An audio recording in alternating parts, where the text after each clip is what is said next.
भी इलेक्शन होता है जी जी। उसके कैंपेन के 3 मराहिल होते हैं, 3 सतहों पे फेयरनेस और लेवल प्लेइंग फील्ड की जरूरत होती है। एक प्री पोल अमल होता है, एक पोल होता है और एक पोस्ट पोल होता है। सही है। जहां तक प्री पोल अमल था वो बदतरीन, उसमें बददियानती की गई, उसके अंदर असरअंदाज होने की कोशिश की गई। इसका आगाज तब हुआ था जब हमारी आउट गोइंग हुकूमत के 3 महीने पहले हाथ बांध दिए गए और उसके तमाम वसाइल फ्रीज कर दिए गए।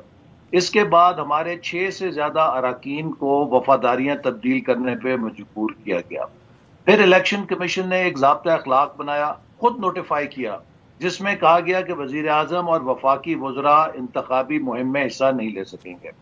पिछली पूरी इंतखाबी मुहिम में वफाकी हुकूमत ने बदतरीन अंदाज से सरकारी वसाइल का इस इंतखाबी मुहिम में इस्तेमाल किया है। ठीक, ये सही है वफाकी प्री पोल। वज़रा और ने सर आज का पोलिंग डे का एड्रेस कीजिएगा, अभी का आज का बताइएगा एहसन भाई।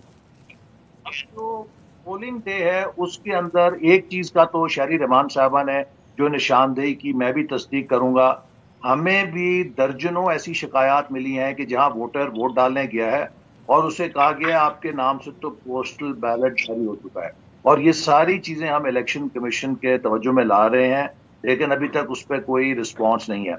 दूसरा जो हमें शिकायत देखने में आई है हाँ। वो तमाम पोलिंग स्टेशन जिनके बारे में ये शुनीद है कि वहां पे हमारी जमात मजबूत है, मैं खुद देख कर आया हूं, लंबी लंबी कतारें लगी हुई हैं। अंदर वो बताते हैं कि पोलिंग अमला फारिग बैठा है और एक एक करके वो वोटर को अंदर जाने की इजाजत दे रहे हैं, जिसका नतीजा ये था कि तकरीबन 12:30 बजे तक कई पोलिंग स्टेशन जहां पे हजार हजार वोटर है, 100-150 की कास्टिंग हुई हुई थी। तो ये एक